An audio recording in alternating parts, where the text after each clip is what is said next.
West Coast Cookbook and Speakeasy with Chef Justice Putnam. Netrootsradio.com.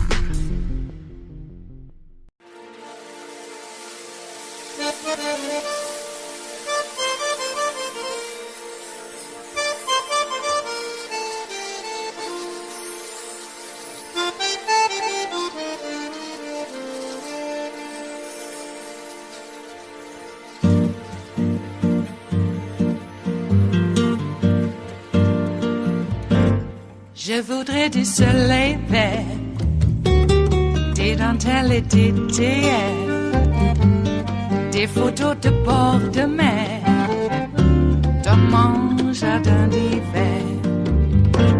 Je voudrais de la lumière, comme en Nouvelle-Angleterre. Je veux changer d'atmosphère, dans mon jardin d'hiver. Ma fleur sous la pluie de novembre, tes mains qui courent, je n'en peux plus de t'attendre.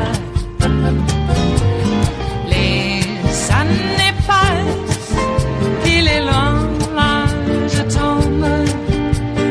Nul ne peut nous entendre.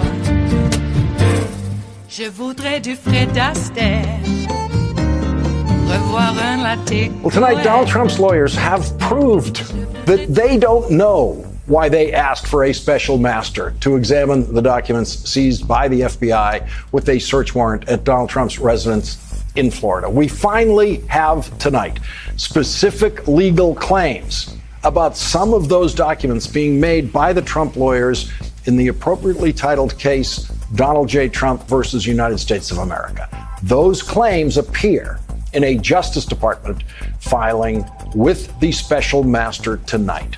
That Justice Department filing describes to the special master remaining disputes regarding 15 documents. The filing includes a table listing every one of those documents and every dispute. For example, document number 1 shows a dispute about the categorization of the document, with Donald Trump calling it a personal record and the Justice Department calling it a presidential record.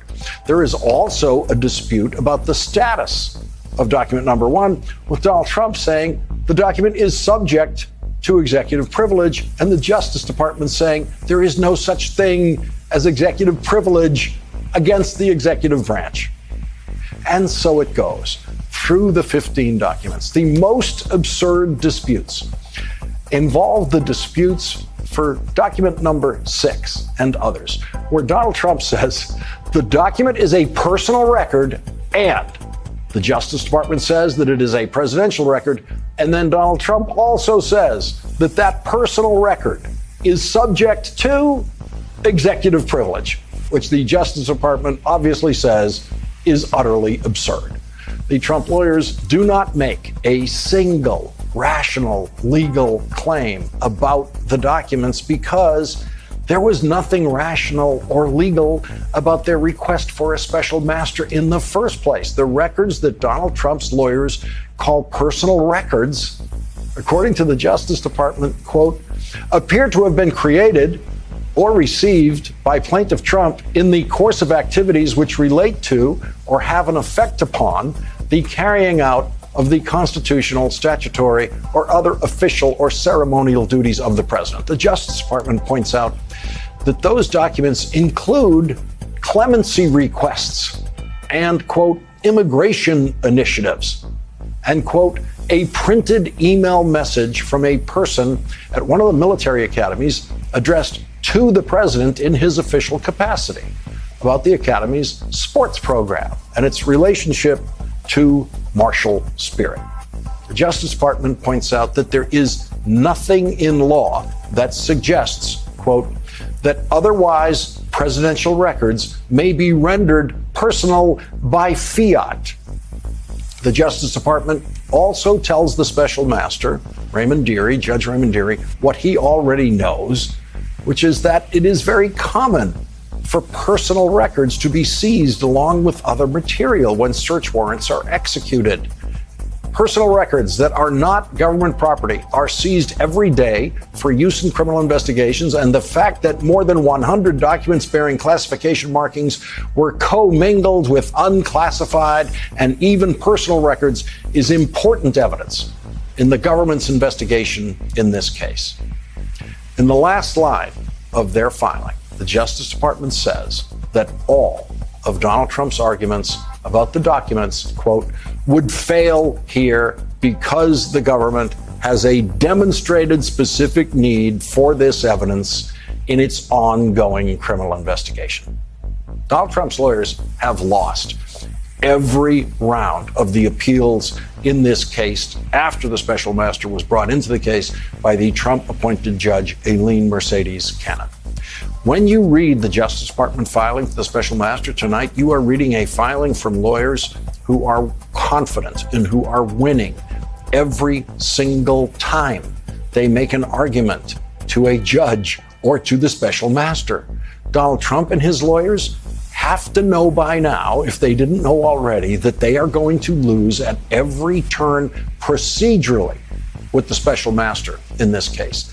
And they are going to lose in the 11th Circuit Court of Appeals if Judge Cannon intervenes in the case again in such a way that the Justice Department has to appeal a decision by her in favor of Donald Trump's absurdist legal position. So procedurally, Donald Trump and his lawyers know that the special master process, while it might create some delay, is not going to stop the Justice Department's criminal investigation, which now appears to include the under oath testimony to a grand jury in Washington by the Trump staffer Kash Patel, who was chosen by Donald Trump to replace former White House counsel Pat Cipollone as Donald Trump's official intermediary with the National Archives about the documents that Donald Trump was keeping in Florida. Kash Patel was quoted in the FBI affidavit, which was used to obtain the search warrant of Donald Trump's residence, saying in May that Donald Trump had declassified documents that he kept at his residence in Florida. What did he say about that when he was asked about it in the grand jury in Washington last week? Kash Patel might have taken the Fifth Amendment and refused to answer any questions under oath to that grand jury, or Kash Patel may have decided it was time to save himself and stop lying for Donald Trump. Donald Trump's lawyers have no idea what he told the grand jury. Donald Trump and his lawyers have no idea what Kash Patel told that grand jury. Nothing prevents Kash Patel from telling them what he told the grand jury. But Donald Trump's problem is he is a pathological liar who has attracted into his employ other pathetic pathological liars like Kash Patel. So when one of his pathological liars is now telling him what he said to a grand jury, how can Donald Trump believe that? How can Donald Trump's lawyers rely on that? Such is the agonizing legal pressure that is building on Donald Trump every day with every new revelation about a new Trump player testifying to a grand jury. We already knew that former White House counsel Pat Cipollone testified to the grand jury investigating the Donald Trump documents case, and we now have reports that Pat Cipollone has testified under oath in Georgia to the Fulton County grand jury that is investigating Donald Trump's possible criminal interference in the Georgia presidential election. All I want to do is this. I just want to find 11,780 votes, which is one more than we have. And today, Donald Trump's mascot, Lindsey Graham, lost his appeal in the 11th Circuit Court of Appeals, in which Lindsey Graham was attempting to avoid testifying to that very same grand jury in Fulton County, Georgia. The three-judge panel of the 11th Circuit Court of Appeals unanimously ordered Lindsey Graham to testify. Two of the three judges ordering Lindsey Graham to testify were appointed by Donald Trump, with Lindsey Graham's vote for their confirmation in the United States Senate. It is Friday, the 21st of October of 2022, and you are in West Coast Cookbook and Speakeasy. I am your chef de cuisine, Justice Putnam. Gunner the English Bulldog is our snoozing sous chef, and our daily special is Blue Moon Spirits Fridays, because we are all Nighthawks in the Diner of Life. And yes, we are. Okay, well, I've had to put myself, of course, in that proverbial news bubble. So when I say news bubble, a bubble away from the news, because you can only take in so much information when you're trying to get a show going. And we had a bunch of personal business that delayed us this morning. Care for mom and animals. And I got to tell you, I think that the animals had to come first today, especially the little Yorkshire ginger yapping little dog. I love her anyway, but she is so demanding. Gunner, he's just like the most polite gentleman in the whole world. And he'll wait and he'll wait and he'll wait, but he'll never yap, because he's not a yapping dog. Kind of a rumble. Anyway, there was a lot of other things to take care of, because we have had a change in the weather, and we'll get into that a bit later. And looks like, what I mentioned in terms of the news bubble is I still have not heard if Bannon has been sentenced. And of course he'll appeal, and of course he has requested, or his lawyers, that he be released while under appeal. I say no.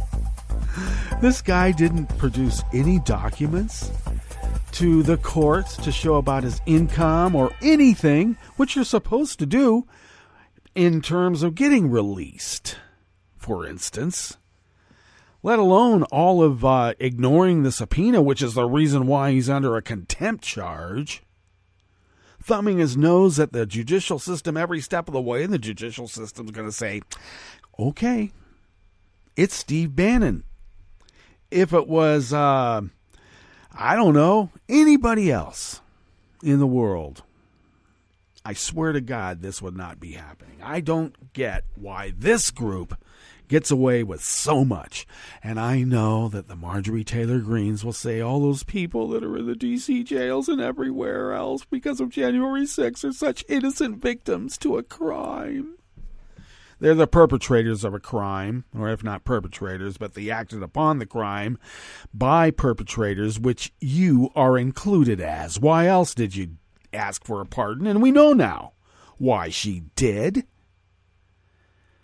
Trying to get Loeffler and others out there. I mean, it sounds like she was in the huddle right there. We're going to have a meeting in the White House with Donald and others about how we can overturn this election. I don't think she used exactly those terms. And Loeffler considered it. And then, of course, she was one that on the day of the events, when everybody was risking going to the gallows, because we know what happened in the French Revolution. The leaders of the French Revolution got dragged up to the gallows because they looked like the aristocracy too, and they all got to go. Once the mob takes over, everybody is in danger, even the leaders of the mob. I'm just saying. It has a cannibalistic nature to it if you don't be careful. And our electeds knew that, even the right-wing ones, because, hey, they're using the same old playbook. Gonna see if it works this time. Well, this playbook's a little bit different. A little bit. But it is really the same playbook. And we have only been warning about everything that would be happening, and this group still gets a platform to perpetuate their lies. They get to actually run for office, and I don't understand how that is.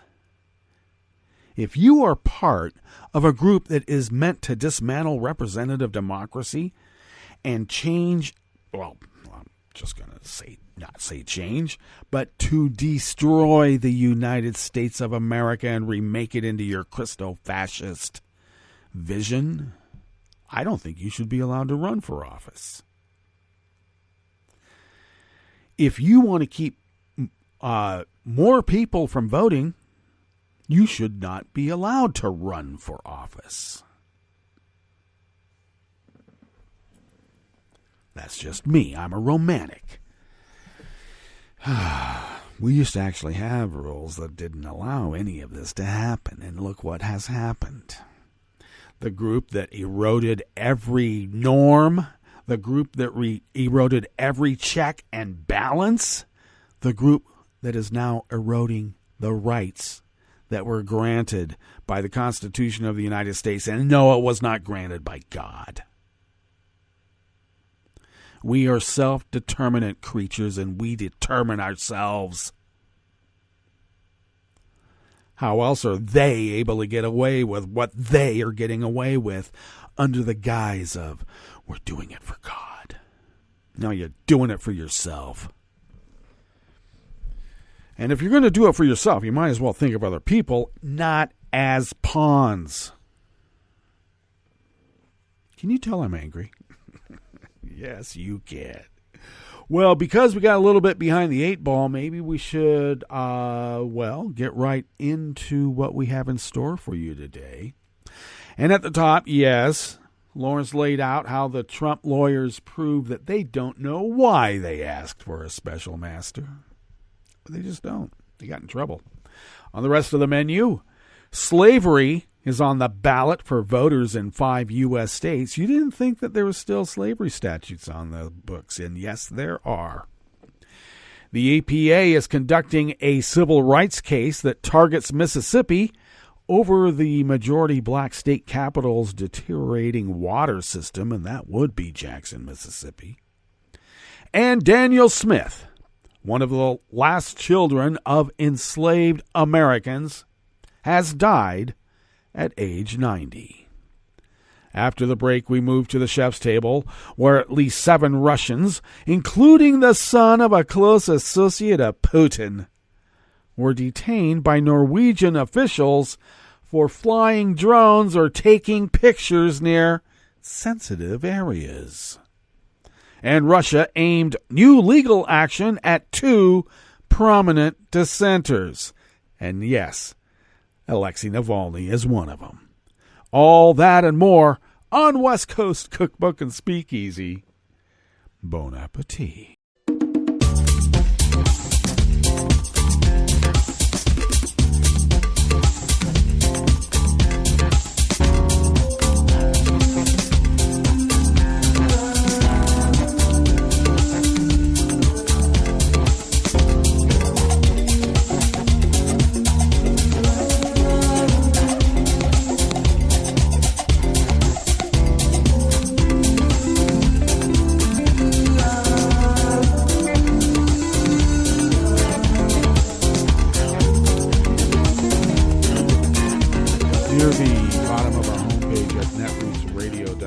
To the right of the page is the chat room link, and it's right there by the social media scroll.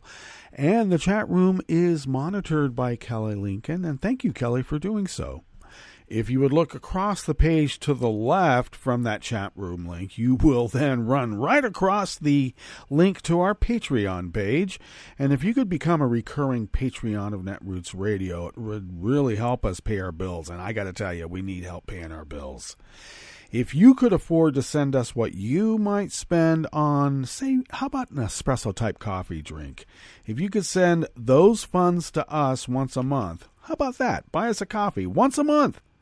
And we can use those funds to offset the ever-increasing bills that come in just for the infrastructure of this powerhouse of resistance against the dark forces arrayed against representative democracy, not only in the United States of America, but around the world.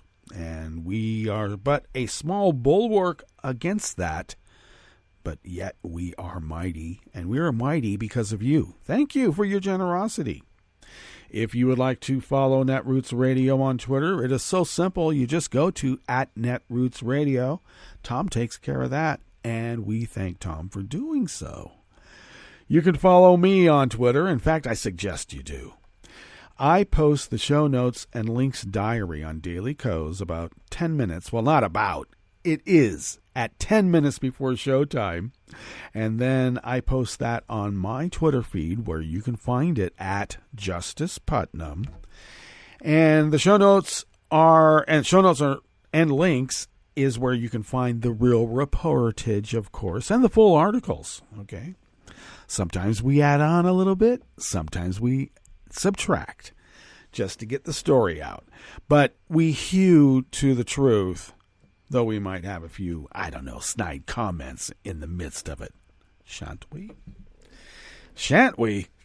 Okay, if you would like to follow the show on Twitter, do so at Cookbook West. Pick up podcasts by way of Spreaker, Stitcher, TuneIn, iHeart, YouTube, iTunes, etc., etc., etc. And, of course, you do know that the deep archive of the Netroots Radio Library shows, and there's been quite a few shows over the years, can be found at the Internet Archive at archive.org. 11 plus years of Netroots Radio shows.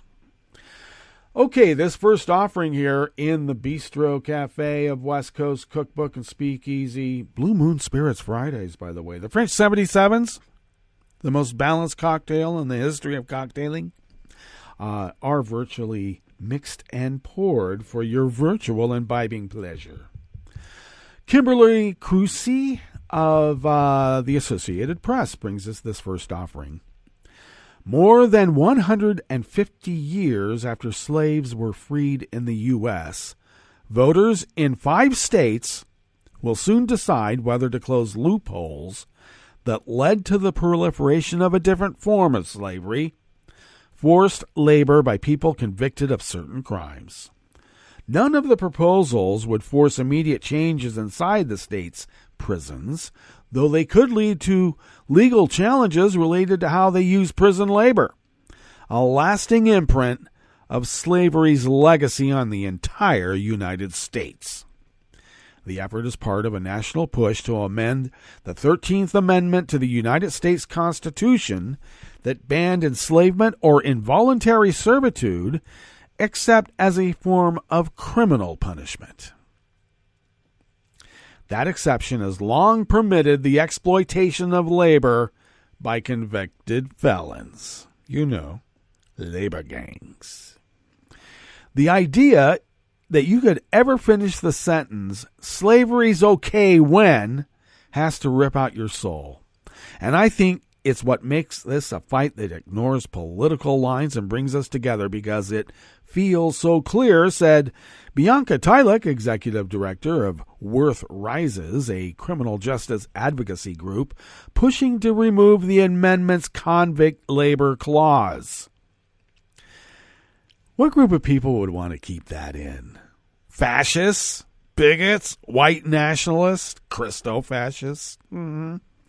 Nearly 20 states have constitutions that include language permitting slavery and involuntary servitude as criminal punishments. In 2018, Colorado was the first to remove the language from its founding frameworks by ballot measure, followed by Nebraska and Utah 2 years later. This November, versions of the question go before voters in Alabama, Louisiana, my state of Oregon, Tennessee, and Vermont.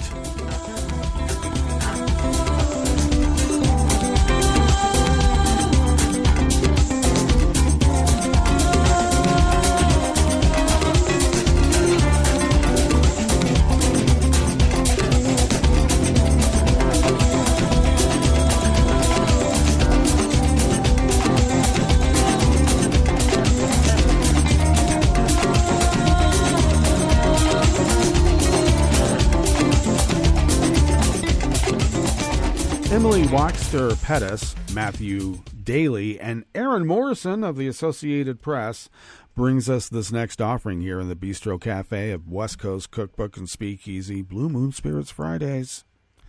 The federal government is investigating whether Mississippi state agencies discriminated against the state's majority black capital city by refusing to fund improvements for its failing water system.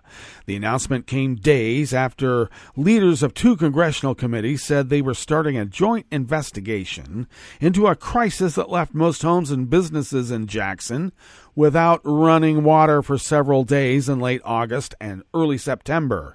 The EPA gave the Associated Press the first confirmation that it is conducting a civil, not criminal, investigation of the Mississippi Department of Environmental Quality and the Mississippi Department of Health. The federal agency could withhold money from the state if it finds wrongdoing, potentially millions of dollars. If the state agencies do not cooperate with the investigation, the EPA could refer to the case to the Department of Justice. Heavy rainfall in late August exacerbated problems at Jackson's main water treatment facility. Republican Governor Tate Reeves, I like to call him Tater Reeves, declared an emergency on August 29th, and the state health department, along with the Mississippi Emergency Management Agency, have been overseeing operations and repairs at the facility since then. About 80% of Jackson's 150,000 residents are black, and about a quarter of the population lives in poverty. By the time Reeves issued the emergency order, Jackson residents had already been told for a month to boil their water to kill possible contaminants. Volunteers and the National Guard had distributed millions of bottles of drinking water. Although the boil water notice was lifted in mid-September, many residents remain skeptical about water safety. NAACP President Derek Johnson, who lives in Jackson with his family, called the EPA investigation a step in the right direction after years of the state withholding federal funds needed to improve the city's water system. We believe we gave compelling evidence that the state of Mississippi intentionally starved the city of Jackson of the resources to maintain its water infrastructure. And Johnson had told the AP that yesterday, Thursday. We want the EPA and this administration to put forth a course of action to prevent the state of Mississippi from ever doing this again. Johnson was named among several residents in the NAACP civil rights complaint against Mississippi. He said the state's inaction and record of divestment in Jackson amounts to systemic neglect. The AP reported in September that years before Reeves became governor, he touted his own track record of fiscal conservatism by citing his opposition to spending state money for Jackson's crumbling water and sewer infrastructure. The EPA is not investigating Reeves. Reeves said yesterday, Thursday, that the state took control of Jackson's water system because of absolute and total incompetence of the city's Democratic mayor administration. Isn't that how they do it? They just nullify it. That's what they did in Reconstruction. Now, what makes you think that old Tater Reeves isn't trying to exacerbate Jackson's water woes in the hopes that maybe a lot of people might move out of a certain color? What would cause him not to think like that should be the question. In a federal complaint on September 27th, the NAACP said Mississippi officials all but assured a drinking water calamity by depriving Jackson of badly needed funds to upgrade its infrastructure. The organization asked the EPA to investigate the state's alleged pattern of steering money to majority white communities with less need.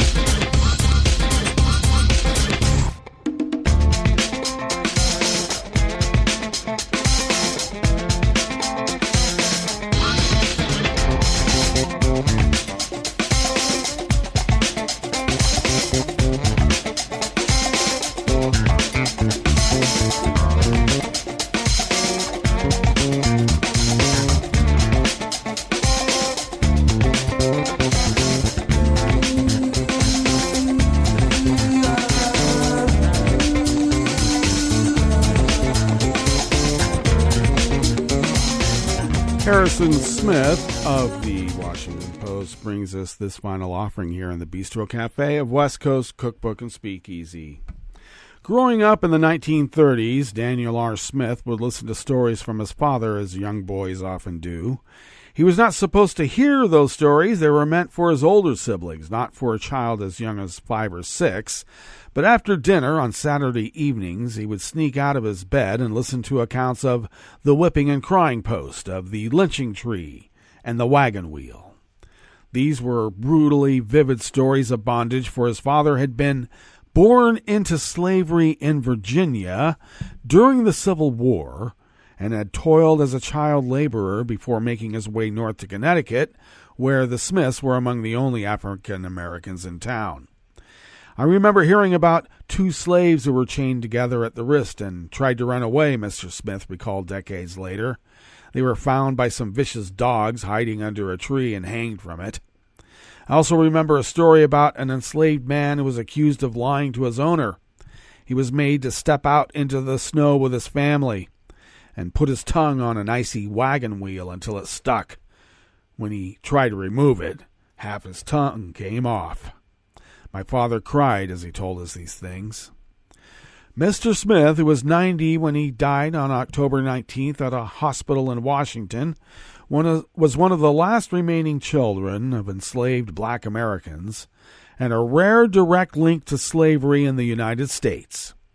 Born when his father was 70, he was part of a generation that dwindled and then all but disappeared, taking with them the stories of bondage that were told firsthand by mothers and fathers who, after enduring brutal conditions on southern plantations, sought to build a new, better life for their families.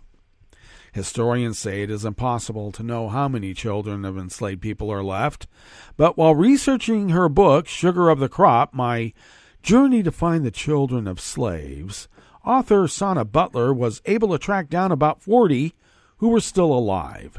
All have since died. Mr. Smith was not featured in the book, although he later met Butler, who helped edit his forthcoming memoir, Son of a Slave, A Black Man's Journey in White America. His story was a reminder that slavery was not that long ago, Butler said. You talk about the transatlantic slave trade, you talk about Reconstruction, and people really think that it's history, something that happened in the distant past and has little relevance today. Mr. Smith, she added, is a reminder that it's impossible to get over it, to move past slavery and act as if it no longer matters, because it is still present within these families' lives. It was in part through his father, Abram A.B. Smith, who died in a car accident when Daniel Smith was 6, that he developed a fierce pride and resilience that he carried into his work on civil rights, health care, and education. A lot of black children grew up in a world where they did not know who they were and where they came from, Mr. Smith told the Washington Post in 2020, but we were A.B. Smith's children, and that sustained us through anything. After a childhood in which he and his siblings were poor as church mice, Mr. Smith served as an Army medic during the Korean War, marched with Reverend Martin Luther King Jr. in Washington, linked arms with fellow civil rights activists on the Edmund Pettus Bridge in Selma, and ran literacy and anti-poverty programs in rural Alabama, where he once outraced a carload of white supremacists on a dark country road, not stopping until he found shelter at a service station. Mr. Smith later settled in the Washington area, where in the 1970s he ran a federally funded program called the Area Health Education Centers, working to improve health care in underserved communities across the country. His work took him to apartheid-era South Africa, where he met with Archbishop Desmond Tutu, and upon his return said he was propositioned by a CIA officer who wanted him to spy on the African National Congress Liberation Movement. Mr. Smith turned him down. Decades later, Mr. Smith was standing in the crowd, moved to tears as Barack Obama was sworn in as America's first black president. He was privileged, he said, to be a part of so much history. A friend of mine called me the Black Forrest Gump, he told The Economist last year. And for a time, at least, he thought about his family's own history and his legacy as one of the last surviving children of a man who was considered property rather than a person. It's not that long ago, folks, and they want to bring it all back. Trust me. All right, let us now go to our break, and when we get back from that break, we will go through weather from around the world, and we will finish up with the stories that we have curated for you today. You are listening to West Coast Cookbook and Speakeasy, and we will be right back. You are listening to netrootsradio.com. Please hang up and try again.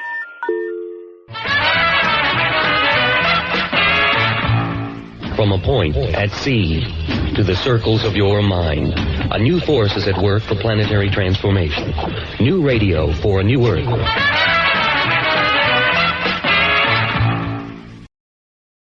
This is Take Two Movie Review. I'm Mike Friend. This week, from ear to ear and all the way to the bank, the horror pick drawing him into the cinema right now is called Smile. It's an extension of director Parker Finn's 2020 short, Laura Hasn't Slept, a redux of which we get during the first substantive scene of the full-length. Our hero is Dr. Rose Carter, a confident young therapist working at a psychiatric facility. Things take a turn when a graduate student shows up there claiming that an entity that no one else can see is pursuing her and who, during a psychotic episode, commits gory suicide in front of Rose with a shard from a broken vase, of course with a sick, eerie smile on her face. In classic genre style, we soon find out that the victim is onto something as Rose's life starts going sideways after witnessing this incident, which we learn parallels an event from her own life, generating a side plot that figures prominently at the conclusion. Not unlike other recent horror picks, think It Follows, The Grudge, or The Ring, we're dealing with a subtle and contagious demon coming from trauma.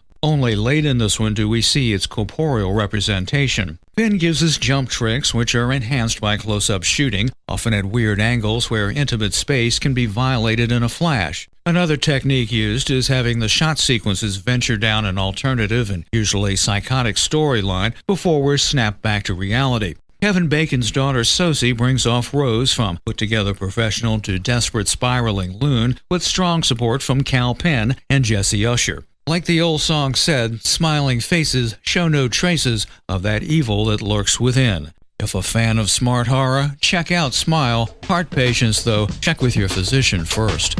This has been Take Two Movie Review. I'm Mike Friend. Catch up with us at take2moviereview.com and feed us back on our channel on YouTube.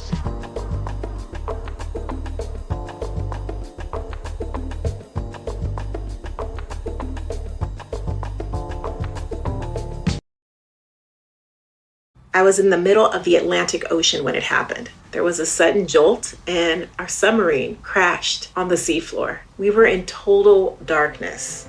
That's Dr. Dejana Figueroa, a marine biologist and STEM teacher, talking about a deep sea dive she'll never forget. It's funny, when I was a kid, I was afraid of the ocean, and there I was, 2 miles below the surface. But as a scientist, you prepare for that. Using our training and a little creativity, we fixed the sub and finished our experiments. The dive was just too important. Every dive gives us glimpses at things few people ever get to see. Glowing creatures, fiery undersea volcanoes. When we got back to the surface, I kissed the ground and called my mom, of course. But you know what? I wouldn't trade that dive for anything. Dr. Figueroa uses her passion for STEM to discover new things and make the world a better place. She can STEM, so can you. Check out She Can STEM for more stories and inspiration. A message from the Ad Council. This is the story of a very special woman. In a matter of seconds, she turned herself into a great mathematician or an entrepreneur. Her knowledge was limitless and still is. She could also make monsters disappear, especially those that lurked in the shadows under the bed. Once, this woman put back together a teenage girl's broken heart, which had been shattered in 1,000 pieces, just by giving her a bear hug. She masqueraded as a regular person at work. but as a superhero at home. Everyone knows her as Gabriella. I still call her Mom. Your hero needs you now, and AARP is here to help. Find the care guides you need to help, complete with tips and resources at aarp.org/caregiving. A public service announcement brought to you by AARP and the Ad Council. This program is presented by the Centers for Disease Control and Prevention.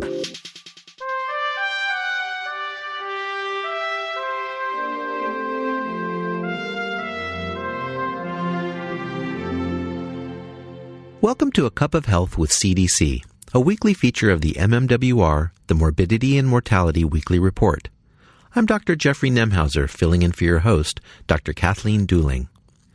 As the U.S. population ages, more people are at risk for injuries. The largest percentage of injury-related deaths among this group are caused by falls. Elizabeth Burns is with CDC's National Center for Injury Prevention and Control. She's joining us today to discuss ways to prevent injuries and deaths from falls among senior adults. Welcome to the show, Elizabeth. Thanks for having me. Elizabeth, what are some of the more common consequences when a senior adult falls? Well, first, it's important to note that falls are incredibly common. More than 1 in 4 older adults will fall in a given year. Common consequences include loss of independence and an increased fear of falling, as older adults are afraid to do the same kinds of activities they were doing before. And this can actually lead to more falls, as older adults have less strength in their lower body. Common consequences include hip fracture and traumatic brain injury. And ultimately, in 2016, almost 30,000 older adults died because of a fall. So are falls more common in men or in women? Falls are more common in women, and more women go to the emergency department because of a fall, and more women die because of a fall. However, the rate of fall deaths are more common in men than women. What this means is that out of 100,000 men, more will die from a fall than out of 100,000 women. What are common causes of falls among older people?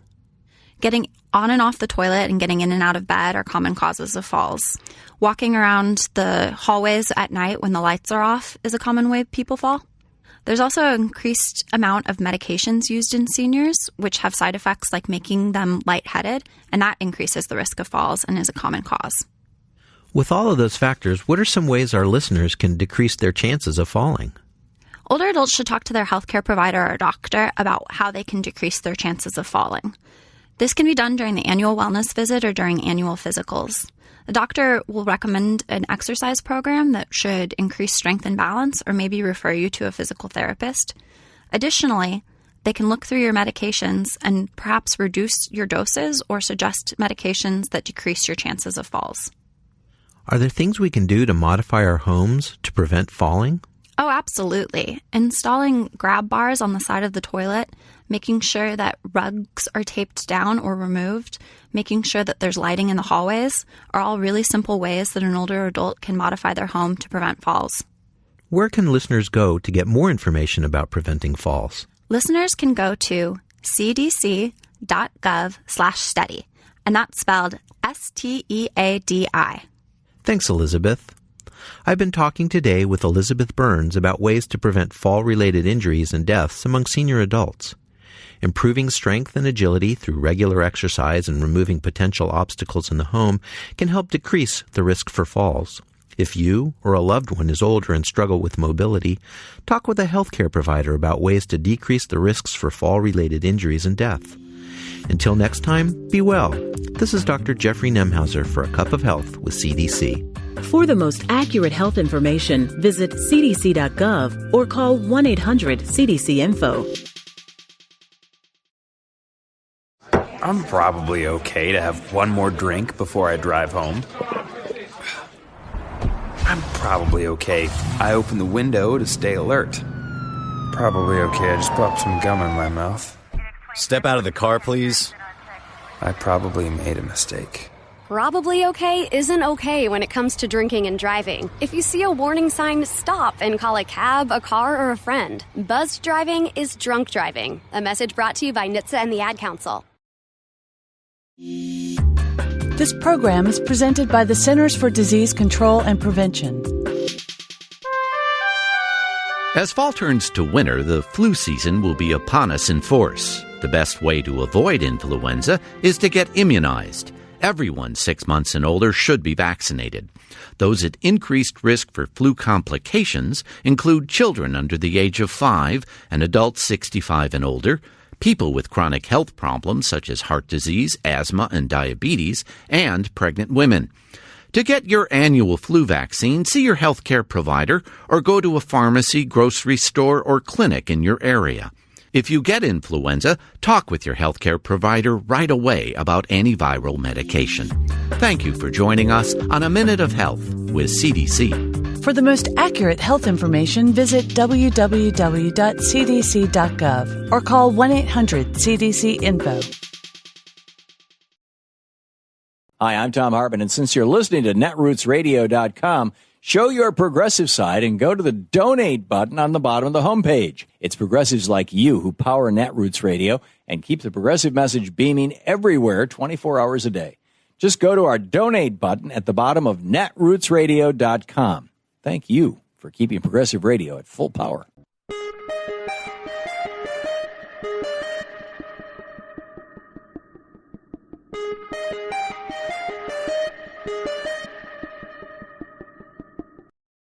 Make sure you're registered to vote. Go to rockthevote.org.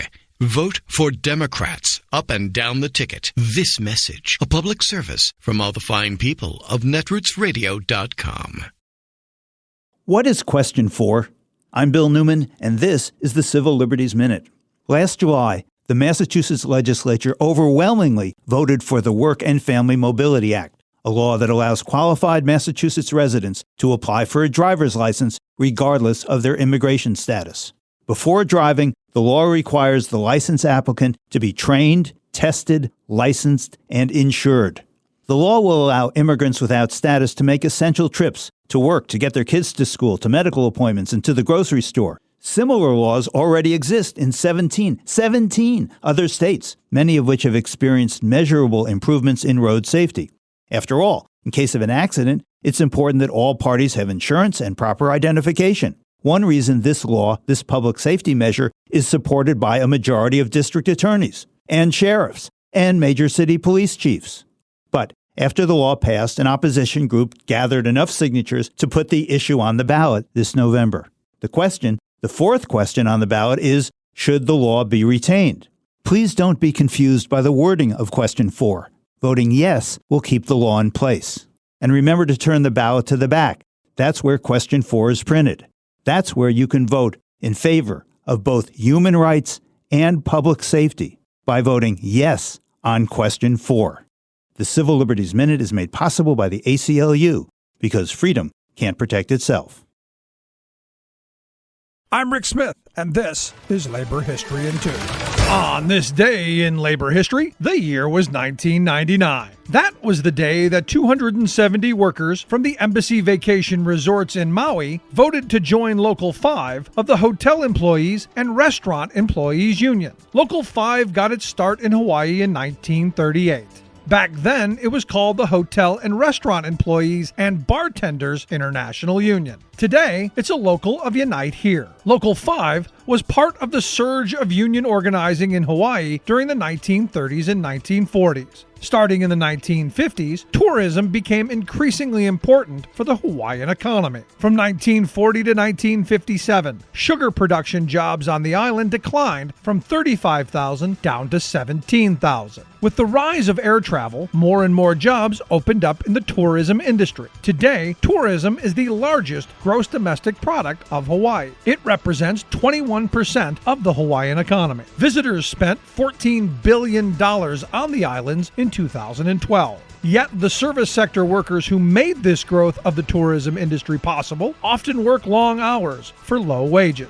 Many resorts and hotels fight any effort to bring in a union. Such was the case at the Embassy Vacation Resorts. In 1998, the employees voted against forming a union by a count of 126 to 86. The union challenged the results of the election and won. They held a second election the next year. During their organizing drive, 4 employees were fired at the resort. In 2003, the National Labor Relations Board found that the employees had been let go for their union activities. The company was ordered to reinstate the workers. These legal decisions were victories by the service workers of Hawaii in their fight to win union protections. Like what you hear? Check out more at laborhistoryin2.com.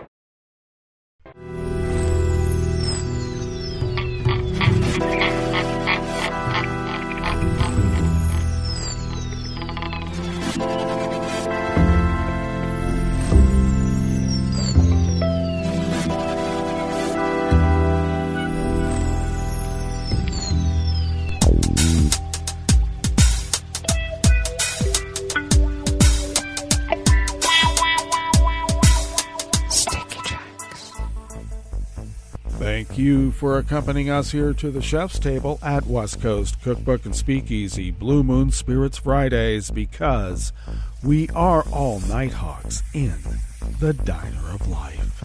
Indeed. During the break, I was actually able to look up, and I am happy to announce, and I'm sure you know already, but Steve Bannon, 4 months. They apparently let him go. He can just go free until he has to serve a sentence, and whenever that will be after appeals. He was on the courthouse steps pontificating about the Biden regime, and I got to tell you, I don't really think of Biden and regime in the same sentence. But if you're kicked out of Italy for being too fascist for Italy and being too much of a grifter for Italy, I think that your opinion might be a tad suspect. Alrighty, back to the matters at hand.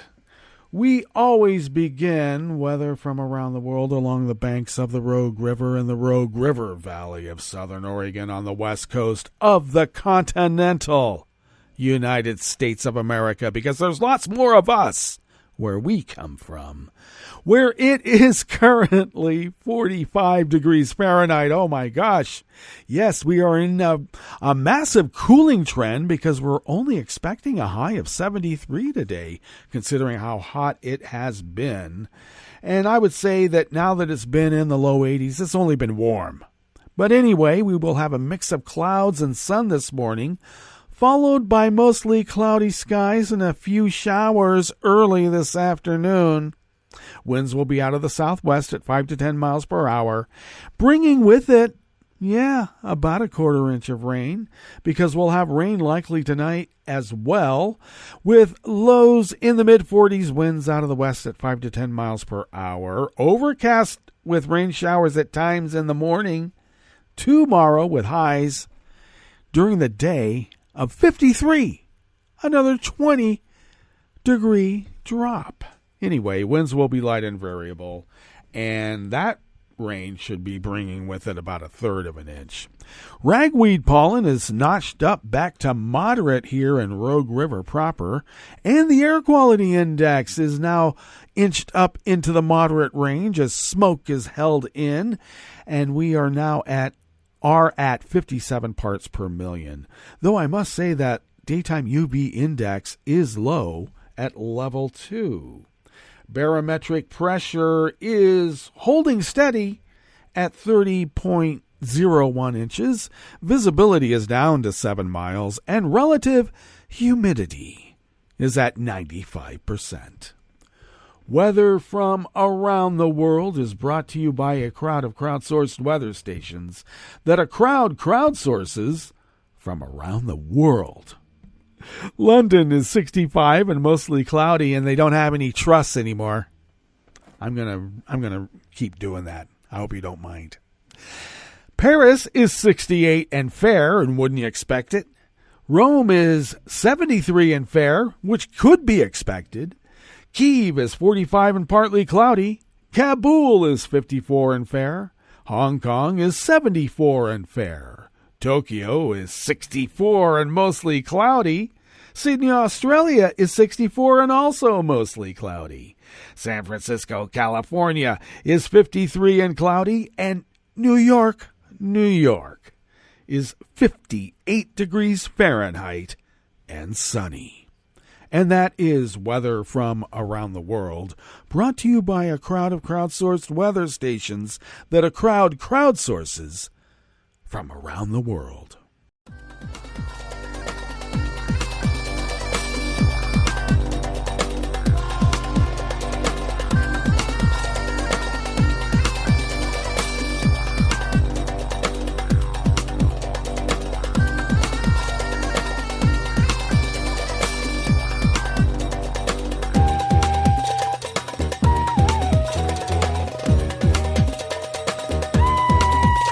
Emily Rahala of the Washington Post brings us this first amuse-bouche here at the Chef's Table at West Coast Cookbook and Speakeasy Blue Moon Spirits Fridays.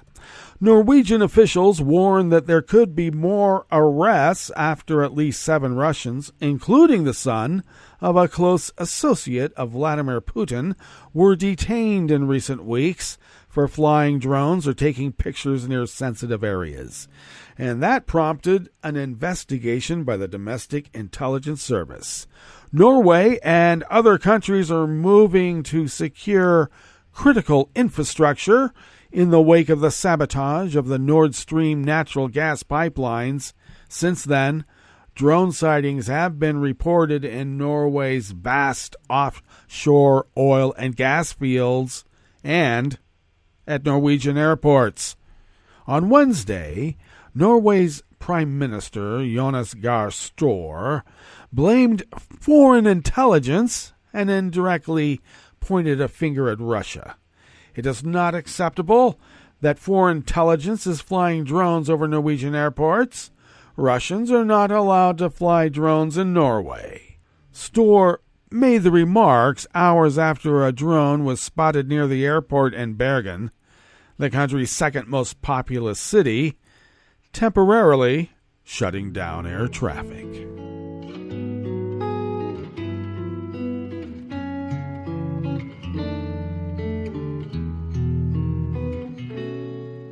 Je te donne ce mon amour pour la vie entière.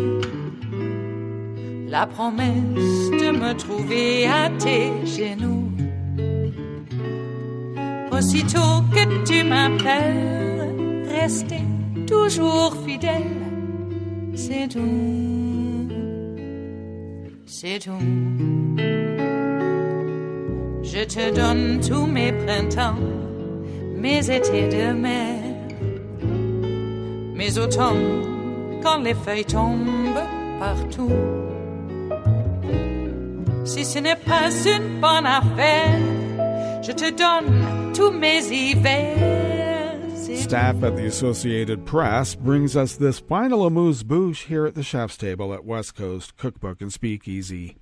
Russia's most prominent opposition leader reported new charges against him, while a Moscow court ordered further detention of a state TV journalist turned anti-war protester as the Kremlin pressed its campaign against dissent. The moves against Alexei Navalny, who is already in jail, and Marina Ovsyannikova, who fled Russia to avoid arrest, coincided with Putin's grant of new emergency powers to local officials to deal with what he considers security threats stemming from the Ukraine invasion. Several criminal cases have been launched against Navalny, leading his associates to suggest the Kremlin intends to keep him behind bars indefinitely. In the latest case, Navalny reported on social media that Russian investigators have launched a probe against him on charges of propagandizing terrorism, as well as calling for and financing extremist actions. Those charges would keep him in prison for 30 years. The former TV journalist left Russia to avoid house arrest, which the court had ordered in August, and now wants her to spend 2 more months in, pending an investigation and potential trial on charges of spreading false information about Russia's armed forces. But her lawyer said that she had fled Russia with her daughter. There is no plan on her returning to Russia. Well, that brings us to the end of our broadcast period for the day and the week. But you do know Netroots Radio broadcasts on, and we will meet up here on Monday for River City Hash Mondays. So do stay tuned to Netroots Radio all day, all night, and all weekend for all the breaking news as it breaks. And we will meet up here on Monday, right here in West Coast Cookbook and Speakeasy. Bon appetit.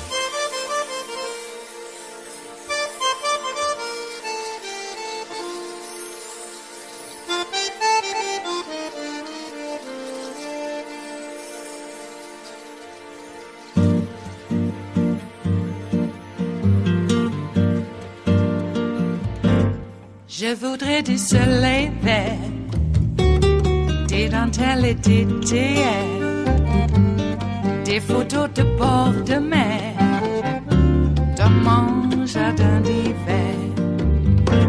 Je voudrais de la lumière, comme en Nouvelle-Angleterre. Je veux changer d'atmosphère, dans mon jardin d'hiver.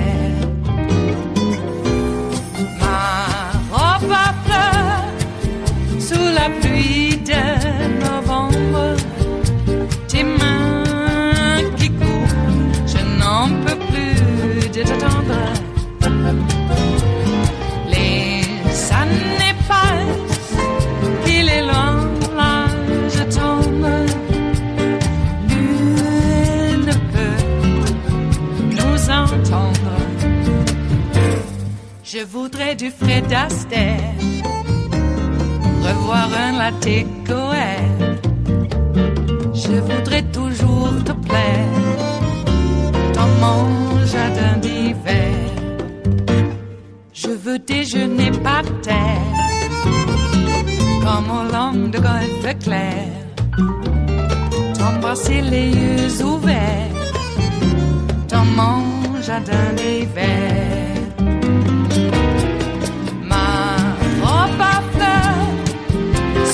Pluie de novembre, tes mains qui courent, je n'en peux plus de t'attendre.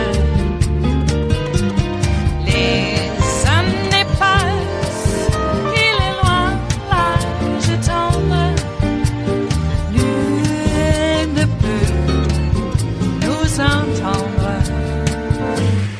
Ba-da-da-dum-di-da-dum. Ba-da-da-dum-di-da-dum.